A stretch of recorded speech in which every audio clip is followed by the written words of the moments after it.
Yeah, it's up about me. It's up about me. Yeah, it's up about me. Hello everyone, this is Jack and welcome back to another Minecraft video. Today in this video we are going to be taking a look at the working tic-tac-toe arcade in Minecraft.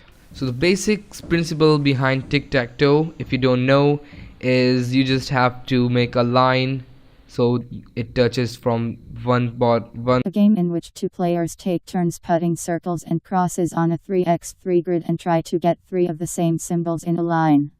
So now we know what the game is about. Let's start playing. Over here we have all the controls that you can change.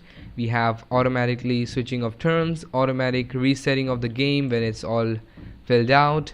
Over here we can manually set and switch turns, and this is the control panel.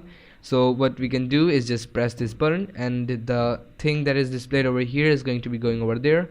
So we had an X, the X goes over there, and now it's turned into a circle.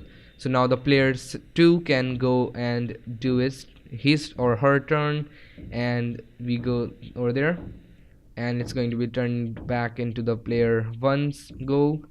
We have an X, it's going to be going over there, it switches back to circle, press that button, and now we have an X. I'm just gonna place it right there. I'm just going to be trying to fill this whole board up so we can see it reset. It's not going to be really able to detect that any of the player have won or not. Even if you have won, it's not going to be resetting automatically, so that's why we have the manual reset. So as you can see, now the whole game is filled up, it's going to be resetting automatically.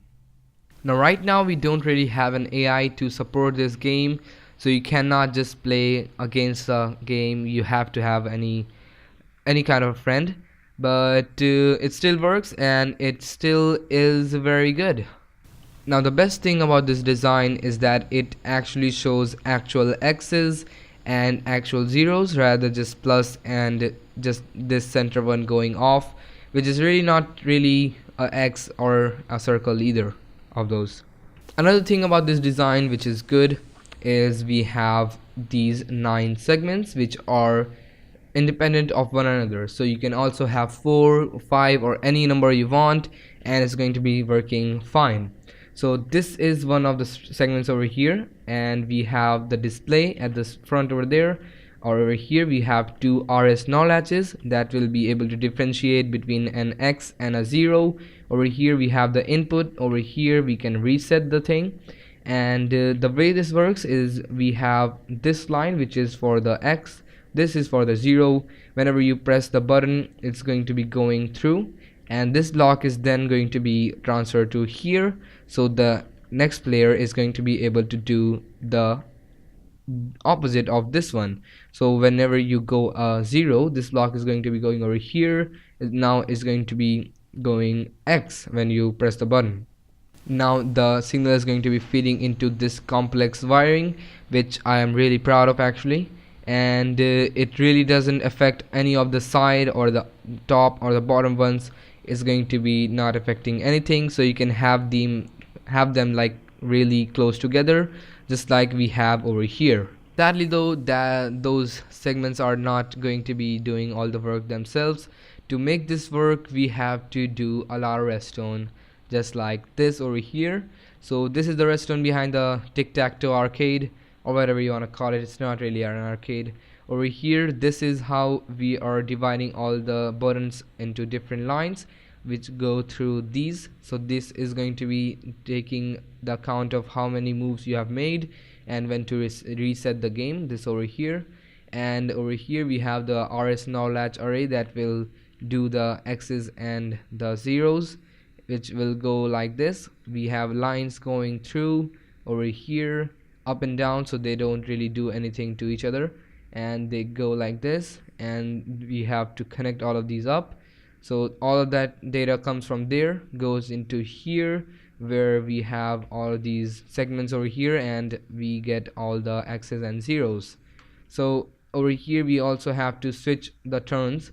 So whenever the player 1 has gone 0, we cannot have 0 again. So we have this over here. Whenever you make a turn, the signal goes through here, travels and powers these pistons. So the block is going to be pushed there, and when this player goes, it's going to be pushed over here. Now the wiring of all of these segments is a really big pain, because we have so many lines, and also the lines for resetting the system, and for all of these pistons for switching turns, which have individual lines themselves. And that is why we have this mess of noodles or whatever complex wiring we have to get through to work. And at the bottom we have this. Really, it's just a huge mess of redstone wiring, but it comes out to be a pretty good game. Now this game has been made in such a way that you cannot really break it easily. Whenever you press the reset button, every single part is going to be resetted, so it's really hard to break the game, but it can happen in some occasions if you're just very crazy with this. So over here we have the counting system, which will count the number of moves you have made. So these lines are powered over here. Whenever you press the button, a signal is going to be going through over here into these monstrable circuits, and we're gonna get a 1 tick pulse over here, which will go into this dropper over here. Now this is the counter. So over here we have 9 items, and whenever you make 9 moves, it's going to be emptied out into this dropper, which will power the reset button. And whenever the reset button is powered, it's going to be powering this clock over here for a little bit, which will mean that all of these droppers items are going to be slowly going through back into this dropper once again. Now over here we have the lines which will reset the game, and we also have the lines that will count the number of moves that you have made. So these can be controlled by this piston over here. So whenever you press the lever, you pull the lever and it is turned on, the pistons are going to be extending the blocks. So like over here we have this block extended, so the signal is going to be able to go through and reset the game. But if it doesn't, it's not extended, none of the signal is going to be going through, so you will have to manually reset the game. It's the same thing over here with the manual switching of the turns. We have this piston at the top as over here, and when you flick this lever, the block is extended like this, and the redstone line is blocked, so it's not going to be automatically resetting the moves. For each of the lines over here we have to make these stoppers. So what happens is when you go and press the button, a signal is going to be passing through this line, and then it is going to be blocked by this piston, so you don't really have the opportunity to power it again and mess up the redstone. And this makes the game unbreakable after just pressing a lot of buttons just at the same time. Now for the switching of the turns, we have this line over here. You can press the button, so the button is linked up to this as well as you have the system which is linked into this. So whenever you switch the turns, the line over here just transfers a signal through all of these slabs. So we have just a staircase of slabs going through all of these pistons, and we have to extend it downwards like this to the sideways over here, and it has to go through all of these, and it will just make this piston push this block over here and here whenever you press the switches. And the majority of this end part over here, we have just the wiring for all of these pistons, because you really cannot do anything about the mess over here. So I had to just go and take it outward from here and extend it out in the back, and then go and run straight lines into the pistons. So that was the end of this video. I hope you enjoyed this video. If you did, then be sure to leave a like and subscribe. You can go and download the world download from the description and do whatever you want. You can just have fun playing this game with your friends, but you should not usually use this for your own videos. Goodbye.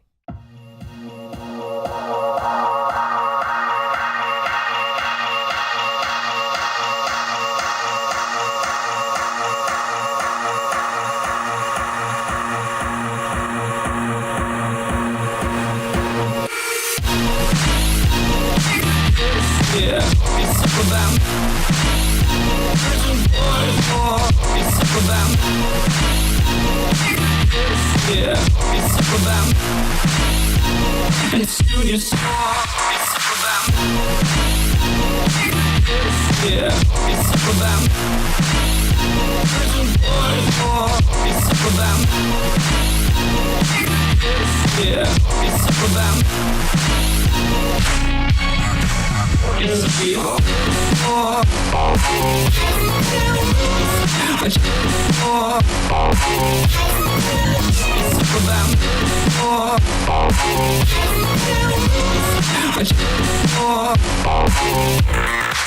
Yeah.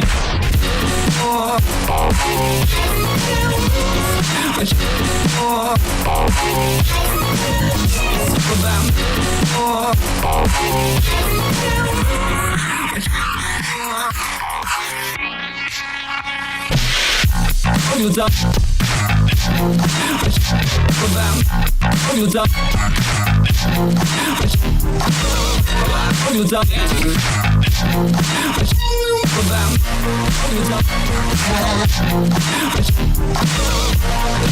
Since but you see that you done?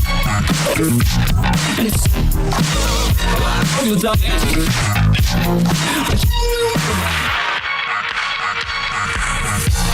You done?